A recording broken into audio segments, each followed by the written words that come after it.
These battle lines being drawn. Nobody's right if everybody wrong. When people speak with their mind, getting so much resistance from behind. We got to stop the children. What's that sound? Everybody look, it's going down.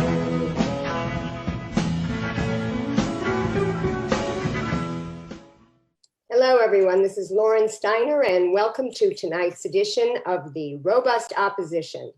I'm very happy to have with me two courageous women here. Kathy Gregg was basically arrested for making a public comment, and we're going to talk about that. And she's here with her attorney, Dawn Blagrove, who is also the executive director of Emancipate North Carolina. And Kathy is the co-founder and president of Fayetteville PACT, which stands for Fayetteville Police Accountability Community Task Force.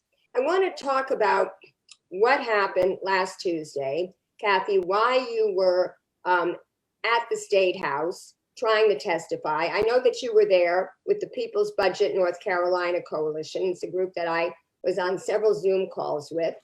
Tell us about that coalition, what their demands are, and what you were trying to do that day. Well, thank you, Lauren, and thank you for having me here tonight to discuss what occurred several weeks ago. Well, first of all, the People's Budget North Carolina Coalition actually started March, responding into the budget of the unused funds, which is $7.3 billion of unused funds that has been sitting in our North Carolina bank. Unreserved funds, actually, which is the people's money. So they started the coalition with different organizations across the statewide, from down home North Carolina, along with other groups here. And the main concern that we had was the three demands was healthcare, housing, and workers' protection rights, which is the way that anyone can live necessarily. So that's how it started for the People's Budget campaign. And what are the demands exactly? There's three demands that you came to speak about. Yes, actually for that day specifically, we were going to discuss our demands when it came to healthcare and human services in our appropriation committee that day. That was the meeting that they had. And we had planned on coming in and to do a public comment about how the people's budget for North Carolina was passed without allowing the people to make a public comment on that budget, because that budget consists of people's money. And the money that was allocated or supposed to be allocated, because it's still actually being looked at, is actually disparities against the disenfranchised, demarginalized people, Black and Brown communities. So it does not assist with the workers' protection rights. It does not assist with healthcare and healthcare workers. And it doesn't help housing protection for the people that are still getting currently evicted. Apparently you went there and you were all able to sign up to make public comment. Then what happened? Yes, so several of us signed up for public comments, me and Serena Johnson from Orchid Bloom, and several other people that wasn't even a part of our coalition actually signed up too. There was a sign up sheet, so I signed up respectfully. No one made any noise. No one was screaming or yelling. There was no distraction or anything. We waited patiently for them to say, we can do a public comment, because they already gave us a sign up sheet. So after we sat there for about 5 minutes, they went into an introduction, and then they said Representative Donna White actually stated that she would not allow public comment in this committee. So I myself was sitting there like, wait a minute, we sat here and waited and we're not going to be able to do public comment. But this has happened previously when we had activists come down for immigration rights bills, and they wasn't able to do public comment. And when we had another group come on the actual voting rights, and they waited for an hour and a half and they took away the public comment. So this is not the first time this has happened. I personally was distraught being an Army combat veteran, and for you to tell me that I can do a public comment and then you take that away, it was just like, wait a minute. So we still can't make a public comment on a budget that's for the people, and the money is the people's.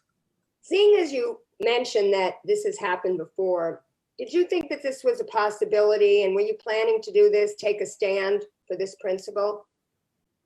Well, of course, I think anybody that's an activist that shows up at any public comment area is going to still stand up regardless. I mean, because we have the right to speak. And we have a right to speak to the people that we pay their salaries to. So I feel in my heart that this was definitely important after the COVID pandemic.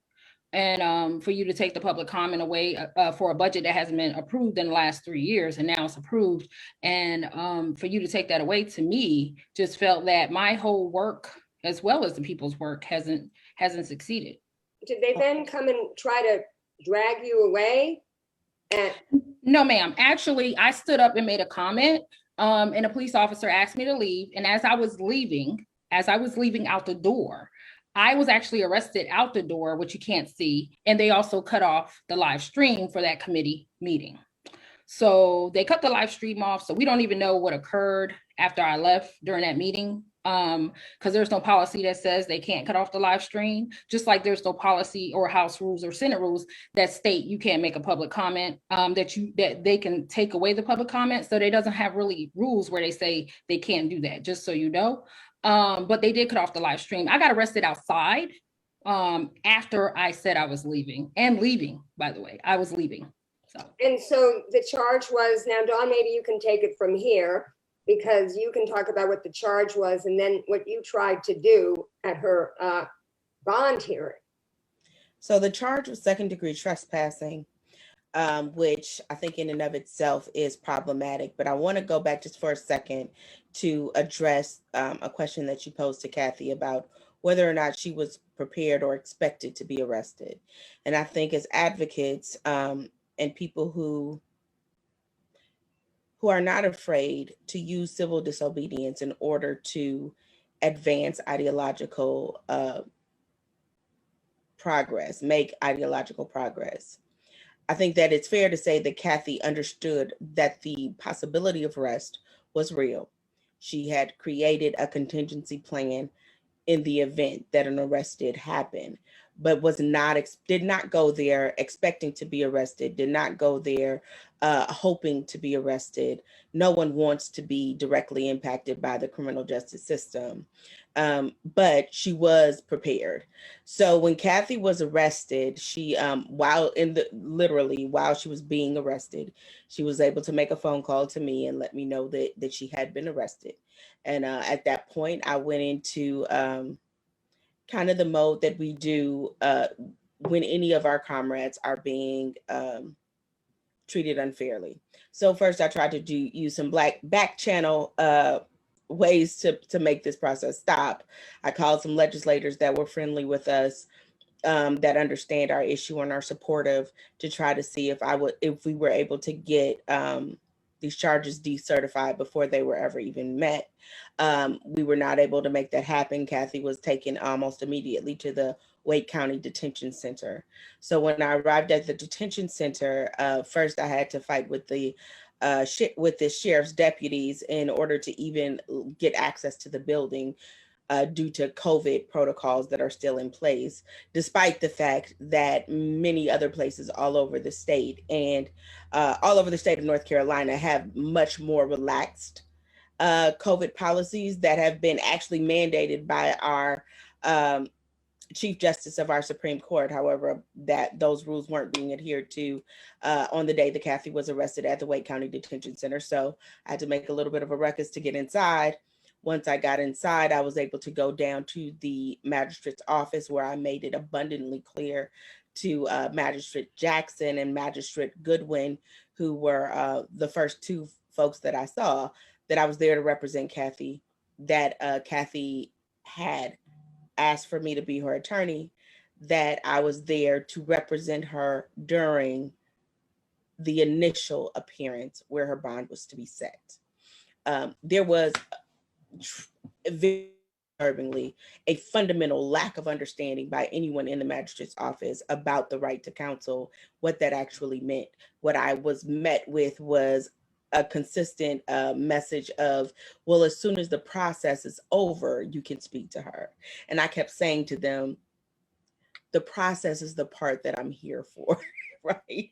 And at one point, even one of the, I was able to see Kathy through a sort of monitoring area where folks are able to watch for their families. Clearly, it's not designated for attorneys or there, because there was no two-way communication. So I wasn't able to effectively represent her while she was in front of the magistrate. The Magistrate Poe, despite being able to see me and knowing why I was there, refused to stop adjudicating Kathy and setting her bond until I was able to be there by her side to represent her. He continued to set her bond, to adjudicate her bond without counsel being present. And then Kathy was taken away. After that, I spent another hour or so trying to explain to Magistrate Poe, Magistrate Jackson, and Magistrate Godwin that it is unconstitutional to deny Kathy the right to counsel when counsel has been secured. And again, what was most troubling about the entire thing was that they had a fundamental lack of understanding of the right to counsel and how it worked and what it meant to have meaningful access to counsel. So ultimately, Kathy's bond was set. She was eventually released after lots of consternation, lots of arguing back and forth, lots of zealous advocacy on my part to move things along. So Kathy was released. And what resulted from that experience was me immediately reaching out to the chief district court judge who oversees the magistrates here in Wake County, also the chief magistrate here in Wake County, to express my grave concerns about the trampling of my client's constitutional rights throughout this process. Since then, I've had myself, Emancipate NC, and several and one other attorney on my team have had a meeting with have a meeting with the judge and the chief magistrate, who all expressed deep concern as well about the process, what had happened. And we are currently working to try to come up with a policy so that no one is ever denied their constitutional right to counsel again in Wake County. So that's where we are. Let me ask a clarifying question, because we don't use the term, I moved out from Los Angeles 6 months ago, and we don't use the term magistrate. Is that just like a local level judge? Yes, essentially. But in North Carolina, our magistrates are not required to be, like most judges are, they're not required to be attorneys. They're not required to have any real legal training whatsoever. They go through a very brief training with the School of Government that they have to keep taking that course until, and the quiz at the end until they pass it. From what I understand, there is lots of trouble with magistrates being able to pass that test, and many of them have to take the course over and over again until they are actually able to pass the. And this is a test that is basic, rudimentary constitutional issues. Wow. I mean, something that a 12th grader in a civics class should be able to pass. So our magistrates are not legally trained, not legal professionals. Many of them have a background in law enforcement, which is also troubling. And I think speaks directly to some of the hostility that I was met with when I came to represent Kathy, because she was a protester and because law enforcement sometimes takes a very antagonistic stance towards those folks. Now, I don't know that any of the people that I dealt with were former law enforcement. I just know from my dealings across the state that is a disturbing trend with hiring of magistrates here in North Carolina. Is this indicative of the Republican legislature as far as just a greater way that they deal with the public in terms of taking their input on every level, or is this just restricted to public comment? I think it's personally for me, and I'll let Attorney Dawn Blagrove answer that as well.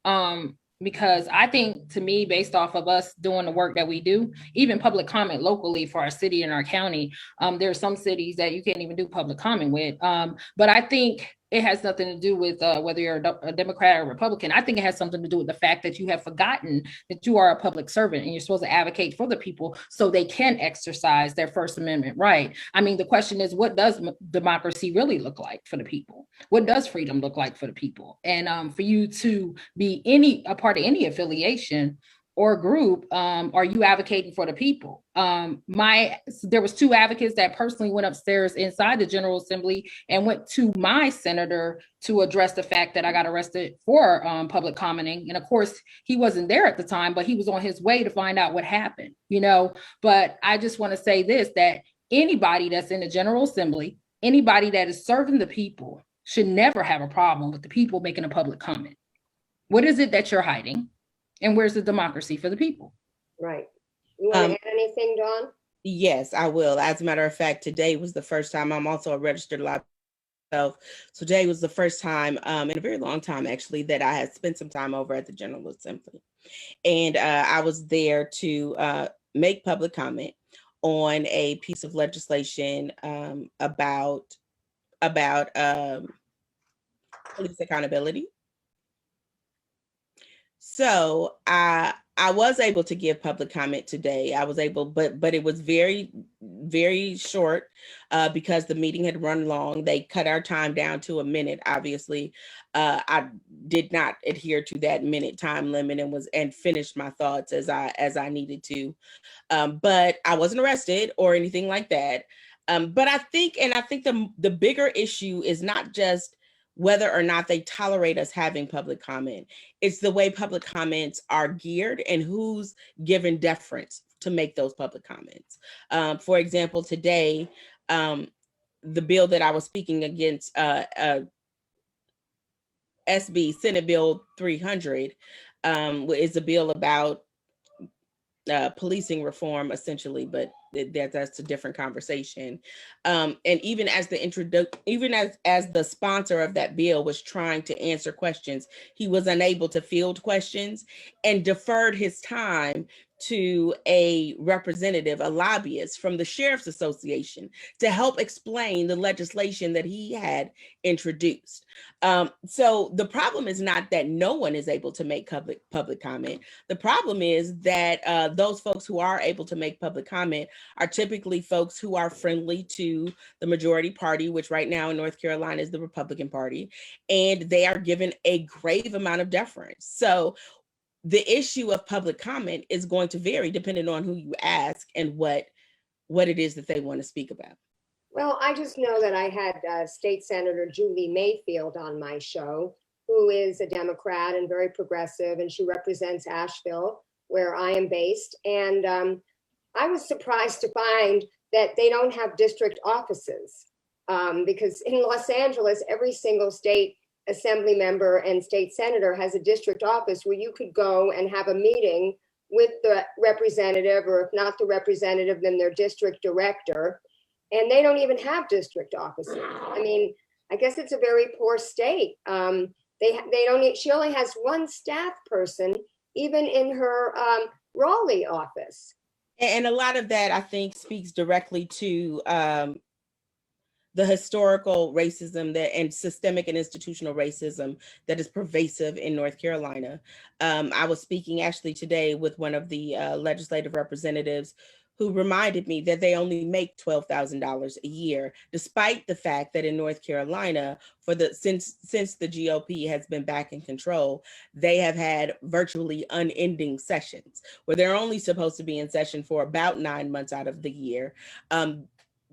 Through the use of special sessions, our legislators have been there constantly. So those folks who have to work a real job in order to maintain their own economic security and the economic security of their family are really being forced out of the governing process because they simply can't afford it.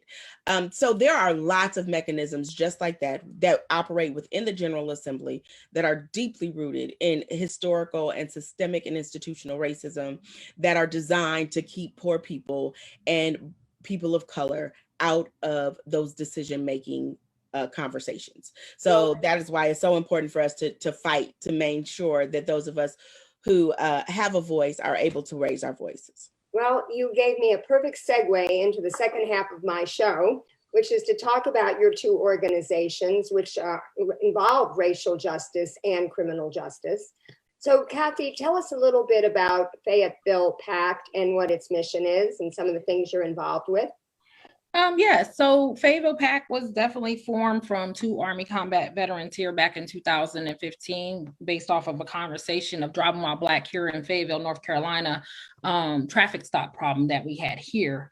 Which we still do. But we started here with other groups and other states that we formed a partnership with, such as Emancipate NC since 2015.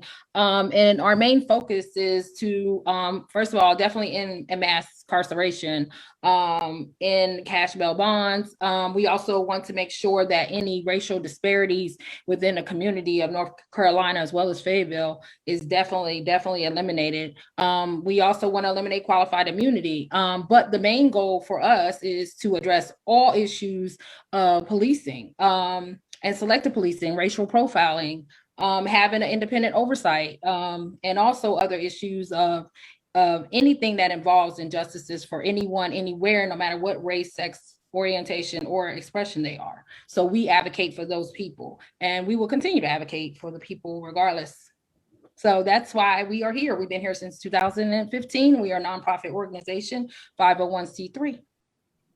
That's great. Now, you were telling me that when I asked you before we did the show, if you've achieved that accountability commission that you want, and you said, no, it's in process, and there's something that is working its way through the legislature. You want to talk about that? Yes, we was working with Senator Kurt Deviere, actually, before he became a senator here in Fayetteville, when he was actually just a representative here for the city council.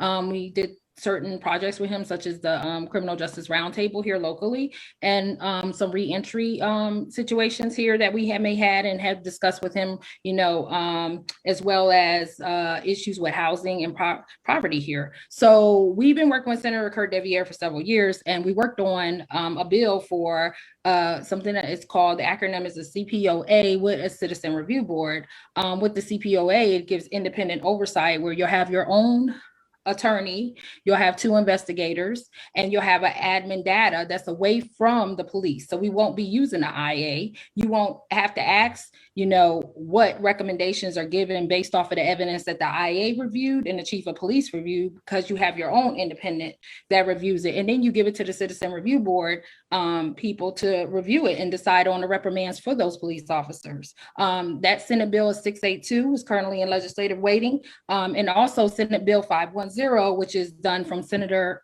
Ben Clark, which he is asking for body cam footage to be released to the public after 48 hours. Now, do you get involved with the district attorney?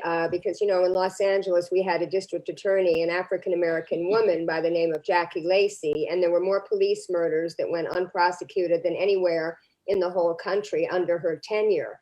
And there was a big effort by Black Lives Matter and Justice LA to try to get her first to resign. And then finally, there was an election and she lost. George Gascon, who had been the DA up in San Francisco, came down, ran on a reform candidacy, and he won. And now he's trying to put these reforms into place, and they're not letting him. In fact, there's a recall campaign. It's very difficult. Do you guys deal with those kind of district attorneys here as well? Oh, yes, we do. And actually, Attorney Dawn Blagrove worked with us 2 years ago on doing a DA removal here locally for our DA, Billy West, regarding a situation that occurred here with planting of evidence from the police department. So we did do and file a removal. Attorney Dawn Blagrove assisted us with that manner. Of course, that he has not been removed, but he's been running. The problem is we have a lot of issues with district attorneys running unopposed here in North Carolina. And then we also have a problem with the fact that they're not following the orders that they are supposed to do, as well as the oath. So they're neglecting that. But we here in Cumberland County has the same district attorney for over 10 years. No one has ran against him. But we have that issue here because we can't see the Brady list. We also don't get comments on anything that has occurred, such as police brutality, planting of evidence. But there has been several times that we discussed ending cash bail. We have discussed those issues here. with our DA, but at the end of the day, they should be removed. And the people should be very much aware and educated on how to remove your DA, as well as educated on what your DA is doing and the job they're supposed to do. That's the main thing, and a lot of people don't know what your DA job is supposed to do. California had a bill to end cash bail and money bail. The last minute, they snuck in these things that they call predictive algorithms, and it became worse than money bail. And all these justice groups took their name off the bill, but all these legislators got so much cred for supporting it. They had taken it so far down the ball field that they weren't going to stop, and the thing got passed, and it was problematic. You're nodding your head. I see you're familiar with that here too, huh? Well, yeah, and we call it here locally. What we usually call it is a poison pill that they will put into a bill that is mostly good, but then there's some clause or something that they add at the last minute that essentially poisons the bill, so that we aren't able to really support it anymore, and they know that we're not able to support it. Right. Actually, just today, when I was at the General Assembly, I was there fighting against a poison pill in a police accountability bill that made it much harder for family members to be able to access body cam and dash cam footage. We were able to, because we were there, myself and several other organizations who spoke publicly about how bad this would be and how much of a step backwards it would be for the families and for transparency for policing. Instead of fighting with us about it, the folks who introduced the amendment simply just removed that whole section from this particular bill, which is not exactly what we wanted, but it certainly stops the harm from those poison pills and takes away their ability to be able to do just like you're saying they did in California, which is tout these bipartisan pieces of legislation that ultimately are not bipartisan, ultimately are not inclusive, and ultimately make situations worse for people that are advocating for the people and for transparency than it was before. So we're just calling, I mean, it's so important for folks like myself and like Kathy, organizations like ours, to call foul when we see these poison pills produced and to fight vigorously to get them removed. Now, talk about Emancipate North Carolina. You have three areas of focus that you describe on your website. Tell the viewers what they are.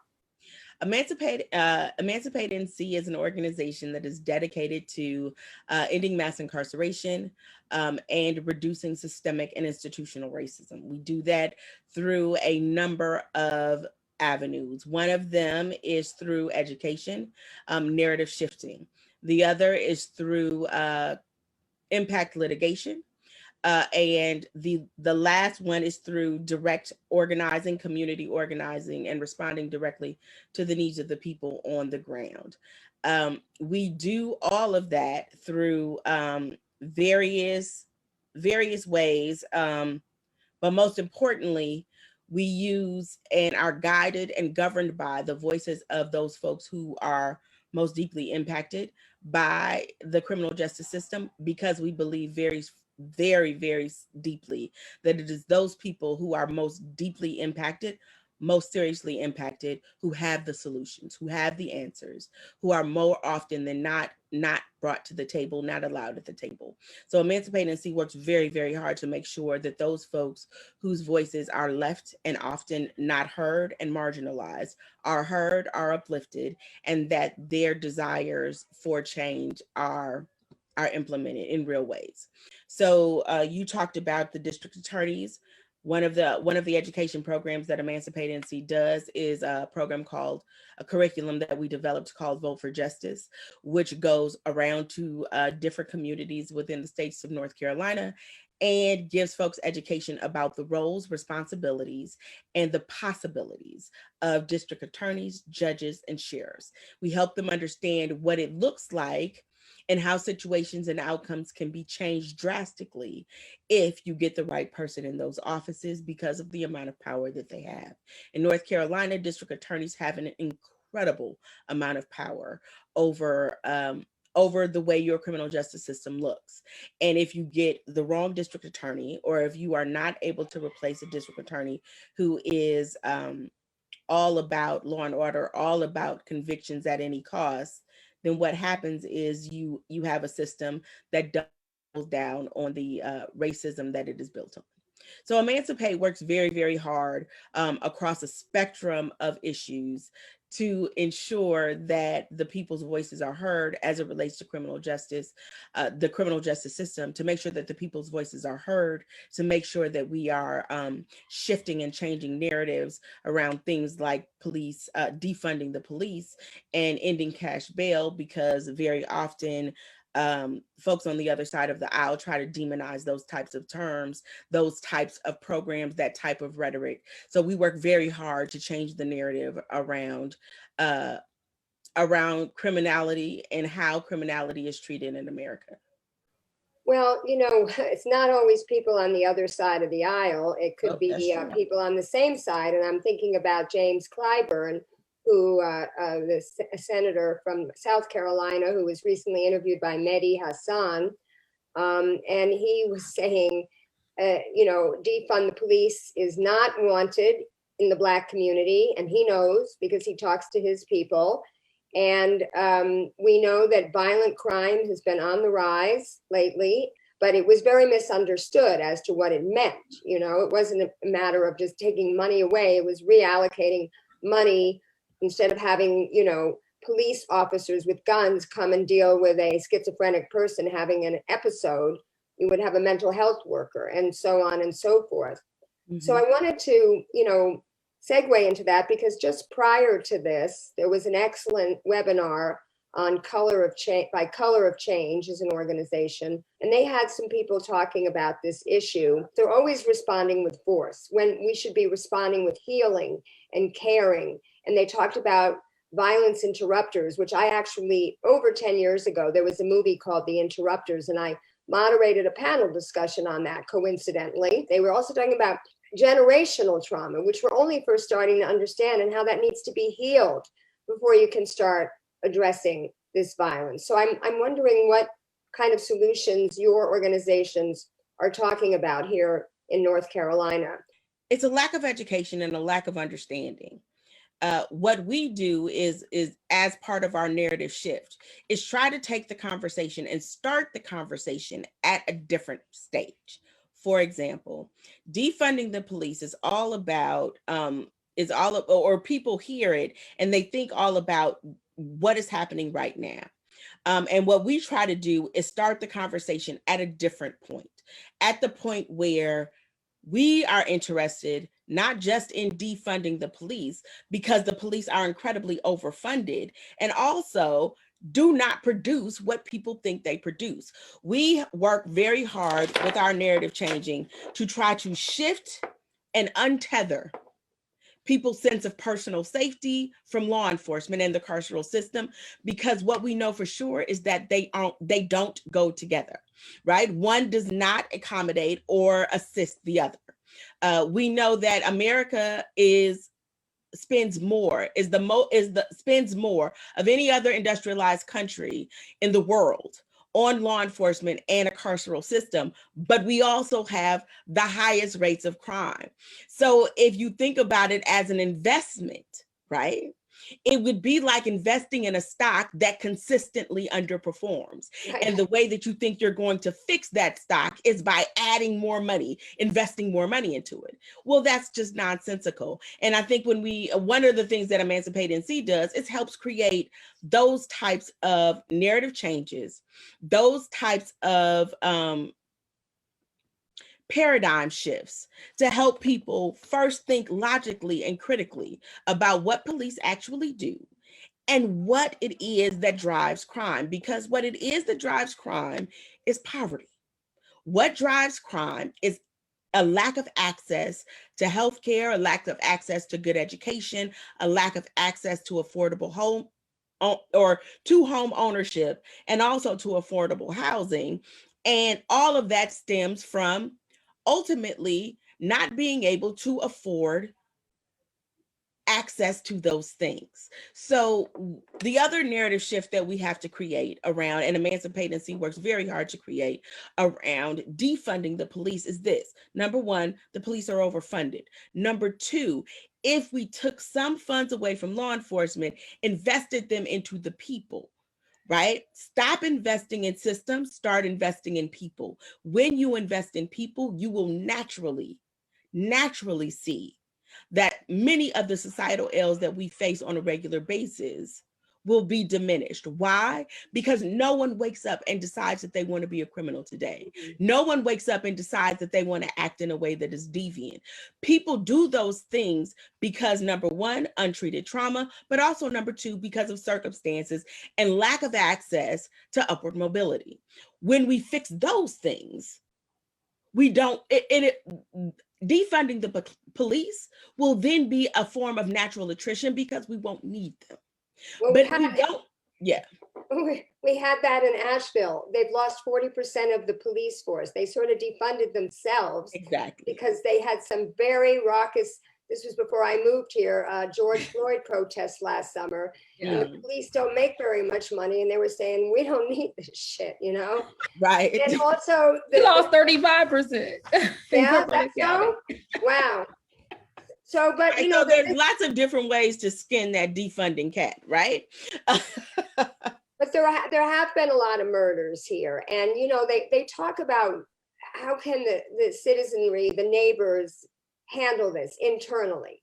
You know, I attended a thing by Critical Resistance, which is all about prison abolition. Forget about, you know, prison defunding or reforming prisons. It's abolishing prisons. Yeah. And, you know, when you see Michael Moore's movie Sicko, and you see these prisoners, I don't remember where it was, in Norway, and they were in this beautiful house in a farm, and they were cooking, they had chef's knives, and they were chopping. And it was like, oh, I want to go on that. It's like some cooking vacation. No, it was a prison. It's just the way, the mentality of how you treat people. This was a really good thing I heard in the webinar just now. They were saying that there's a lot of police officers that don't come from the community. They're afraid of the people in the communities that they're sent to police in. What they're taught is comply or die. I'm just going to speak from not only Fayetteville PAC's perspective, and us being both Army combat veterans and going overseas and wearing the gear that, you know, our police department wears, which costs over $1,200 per police officer. And to learn how to go clear a house, or to learn how to throw tear gas, grenades, or whatever that we had to do while we were overseas. Why are we bringing a war to our own communities? Because that's what we're doing. We're putting on uniform and causing a war zone in areas that we shouldn't, right? So what anybody, any human, natural person would do is, you know, tend to defend themselves, you know? So when we're talking about defunding the police, when it comes to, you know, coming out to address a riot, if it's considered a riot, you know, because HB 805, you know, really, I mean, so protesting is at a riot, you know? So the question of it is, why are we bringing the military zone into our own communities here in America? And how do we defend other countries that are really having inhumane acts against humanity? And now we're doing that here in America, because you're throwing pepper spray on innocent people, you're hitting innocent people, you're putting them in jail, you're beating them up. And one uniform for a police officer, $1,200, but we can't get uniforms for the healthcare workers that's only $32. That's the problem. Yeah. That's the problem. And let's not forget that they do go to Israel every year with the money you supplying and all, and I hope everyone's watching in your city and your county. Every year they are funded from that salary, that budget that you're getting, to go to Israel, to train, to learn how to beat you up and throw tear gas on you. So let's make sure we understand that's money. That's your budget, and that's your money that your city and your county is using. So when we say defund the police, why should we increase more? Our police department get $58 million a year. Well, you have to follow the money. I mean, we give Israel $3.8 billion a year. This was a deal that Obama signed for 10 years. That's $38 billion. And what do they do with that money? They turn around and they buy weapons from our weapons manufacturers. And it's the same thing with the prison industrial complex. You know, it cost, in California, I remember they used to say it cost $40,000 to house a prisoner, but you only spend $8,000 to school a child. And, then you have the private prisons, and where judges are actually, in many cases, being paid to, sentence somebody to them. We're sort of at the end of our time. I'd like you guys to talk about solutions, what actions you want people to take. I know on the webinar that I just watched, they talked about how there's $229 million for violence intervention and prevention strategies in Biden's budget. It's not enough, but it's something. And then there's a bill called Breaking the Silence Cycle of Violence Act. There's 65 co-sponsors in the House and Senate. They need more. And then, of course, there's We the People Act, which is a basic democracy bill. So that's the kind of stuff on the federal level. What are you guys advocating for on the local level, either in your city or in the state, that people can immediately take some action on to help you? For us here in Fayetteville, North Carolina, we are addressing issues of having independent oversight so the people can police up the police and the police can no longer police themselves. We also wholeheartedly believe in transitional housing for everyone when they're coming out of jail, and domestic violence and sexual assault victims. And we also wholeheartedly believe that mental health response should definitely be unarmed, and we should have counselors through that budget money that also comes through every year. And we are working towards different things when it comes to ending cash bail here.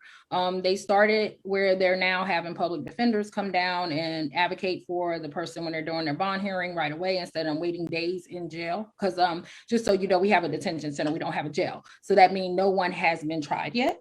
So we don't need people to be sitting in our detention center over 18 months without a trial, which we have had that. So that is also things that are happening here in Cumberland County. We will continue to advocate to end cash bail and definitely to eventually abolish jails, right? And eventually have community policing. Instead of us responding or actually, waiting on the police to come and assist us. Because at the end of the day, I know my neighbor knows me.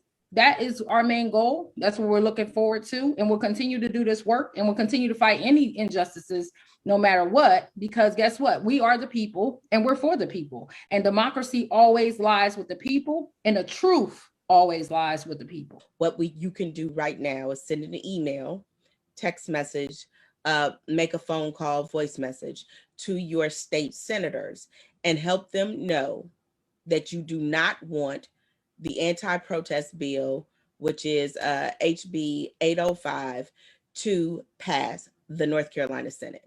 We need to make sure that we stop that terrible bill in the Senate, which is a bill that would make it would create felony charges for folks who are deemed to be rioting. It would make it so that a person, if there was any property damage, someone who was at that protest would face the possibility of having to pay 3 times whatever the property value is, plus attorney's fees and court costs as it relates to that particular demonstration. And also they're saying that they're going to hold us in jail for days and sometimes up to weeks until because there will no longer allow magistrates to set bonds for people who are arrested for protesting. If that were the case, Kathy would have had to sit in the Wake County Detention Center for at least a day before she got in front of a district court judge in Wake County. So House Bill 805, we need to stop.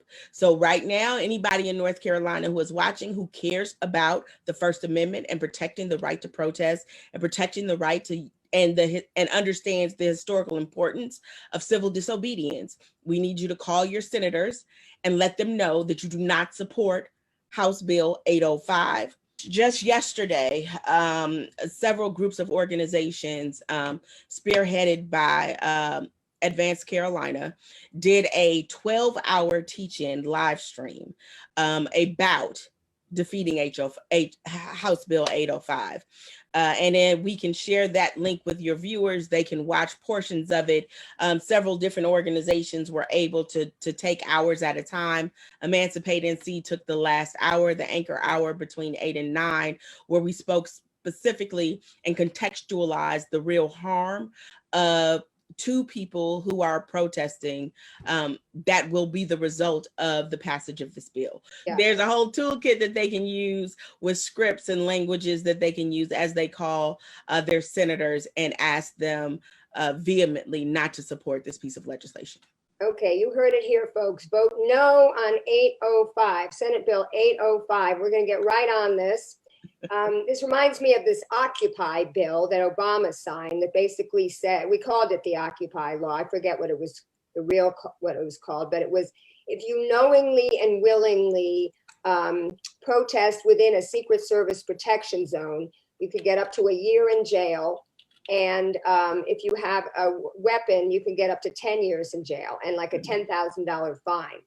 And, you know, how many people how could they prove if they knowingly and willingly? And I remember so many protests that I organized of Obama, whether it was trying to get him to stop touting the Trans-Pacific Partnership or getting him to pass net neutrality. And they would have these Secret Service protection zones that would be literally 1/4 of a mile radius around him. So if we started chanting or whatever, he wouldn't hear us. So that absolutely violated our First Amendment right to petition our government to redress grievances. But I want to thank you both very much for being on this show. It's a very interesting topic.